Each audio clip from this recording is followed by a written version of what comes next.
প্রান্তিকা দে, পিসি শাশুড়ির বাড়ি কালী পুজোর দ্বিতীয় ব্লগে, দ্বিতীয় আর শেষ ব্লগে সবাইকে স্বাগত জানিয়ে আজকের ব্লগটা শুরু করছি। আগের দিনই আপনাদের জানিয়েছিলাম যে আমরা কিন্তু অনেকটা তাড়াতাড়ি বসে পড়েছি, মানে ডিনার টেবিলে, ডিনার ঠিক নয়, এখানে প্রসাদ নেওয়ার জন্য বসে পড়েছি।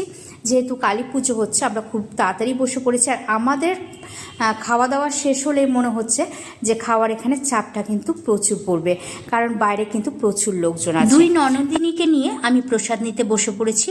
আর টেবিলে দিয়ে দিয়েছে কাগজের পাতা, জলের বোতল আর ন্যাপকিন, আর দিয়ে দিয়েছে এখানে ভেজিটেবিল চপ। আর ভেজিটেবিল চপটা কিন্তু দুর্দান্ত টেস্টি হয়েছিল। আর তার সাথে দিয়েছে শসা আর কাসুন্দি। আর কাসুন্দি দিয়ে ভেজিটেবিল চপটা খেতে না দারুণ দুর্দান্ত লাগছিল। আর তারপরে দিয়ে দিয়েছে এখানে মশলা কুলচা। মশলা কুলচার সাথে দিয়েছিল ডাল মাখানি, যার টেস্ট আমি ভাষায় প্রকাশ করতে পারবো না, দুর্দান্ত টেস্ট হয়েছিল। আর মশলা কুলচাটা তো দারুণ হয়েছিল।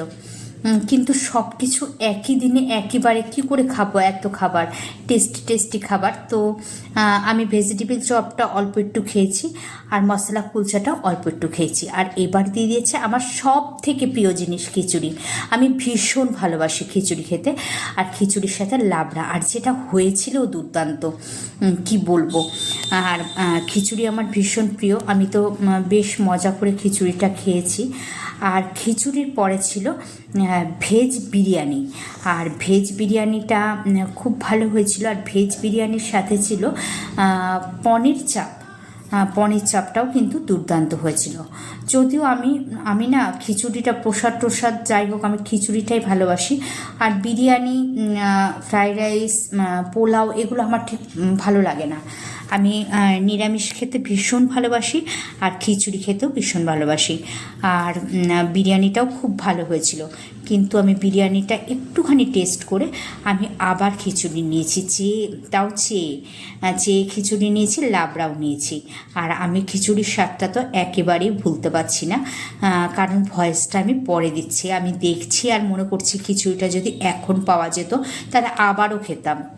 আর তারপরে ভেজ বিরিয়ানি আর এখানে পনির চাপের পরে দিয়ে দিল চাটনি। এটা ছিল ফ্রুট চাটনি, আর তার সাথে দিয়ে দিল পাঁপড়। আর চাটনি আর পাঁপড়টা তো দুর্দান্তই হয়েছে, আর চাটনিটা ফ্রুট চাটনি দারুণ টেস্টি হয়েছিল। আর তারপরে দিয়ে দিয়েছে কালাকাঁদ আর রসগোল্লা। আর কালাকাঁদ তো একটুখানি খুঁটে নিয়েছি, কারণ আমাদের টেবিলে কেউ না মিষ্টি নেয়নি, তো মিষ্টির ভিডিওটা দেখাতে হবে, যার জন্য আমি একটুখানি নিয়েছি, একটু খুঁটে সব কিছু খেয়েছি। আর তৃপ্তি সহকারে খেয়েছি খিচুড়িটা। আর তারপরে দিয়ে দিল হজমোলা আর গরম জলের বাটি, মানে হাত ধোয়ার। তো হাত ধুয়ে আমরা বেরিয়ে এলাম। এবার কিন্তু ভিড় শুরু হয়ে গেছে, আর স্টলে তো প্রচুর ভিড়। তো আমার ননদিনী, আমি একটু দূরে দাঁড়িয়ে ভিডিও করছিলাম, আমার ননদিনী আমাকে আইসক্রিম এনে দিল। হ্যাঁ, তো আইসক্রিমটা খেতে খেতে এবার যেখানে পুজো হচ্ছে সেখানে একটু যাব, মানে পিসির বাড়িতে একটু ঢুকবো, সবার সাথে একটু দেখা করে বলে আসি যে আমি এবার বাড়ি চলে যাব, কারণ আমি গেলে পরে আমার ছেলে আবার ঢুকবে। তো বলতে গিয়ে দেখি এখানে বৌদি এসছে, মাসিমা এসছে, আর আমার যা রেডি হতে বাড়িতে গেছিলো, তো যাও চলে এসছে।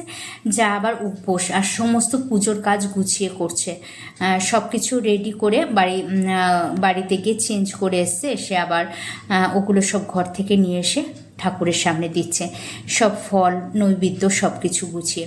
আর এটা হলো আমার, এর সাথে আগেই পরিচয় করেছি, প্রিয়া আমার যা।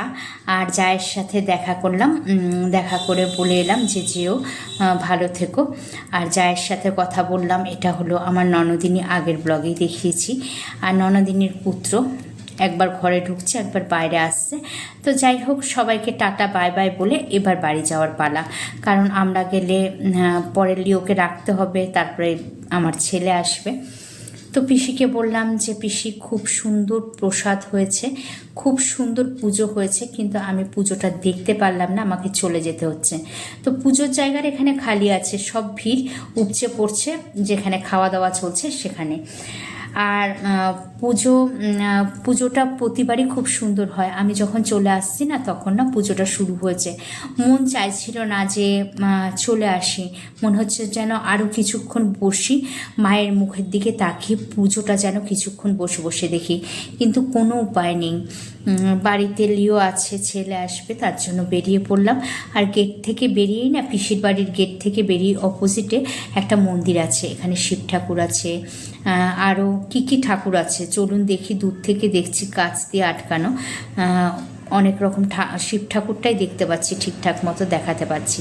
তো যাই হোক, ওখানে ঠাকুরের দর্শন করে একটু প্রণাম করে এবার বাড়ি ফেরার পালা। তো আমার ননদিনী, ছোট ননদিনী আর আমি দুজনে মিলে টুকটুক করে আসছি। তো আমার জায়ের ছেলেও বলছে যে চলো দাদাভাইকে গিয়ে নিয়ে আসি, দাদাভাই আর আমি একসাথে খেতে বসবো। বললাম যে তো আমরা হেলতে দুলতে হাঁটতে হাঁটতে বাড়ির দিকে রওনা দিচ্ছি। এখন কিন্তু ভিড় হচ্ছে, আস্তে আস্তে ভিড় হচ্ছে। তো আমি তো অনেকটা আগেই খাওয়া দাওয়া করে বাড়ির দিকে চলে যাচ্ছি। এই যে আমার জায়ের সুপুত্র আর আমার ননদিনী তো গল্প করতে করতে সবাই মিলে একসাথে বাড়ির দিকে যাওয়া। তো খুব ভালো লাগছিল যে সবার সাথে দেখা হলো, কিন্তু বেশিক্ষণ থাকতে পারলাম না।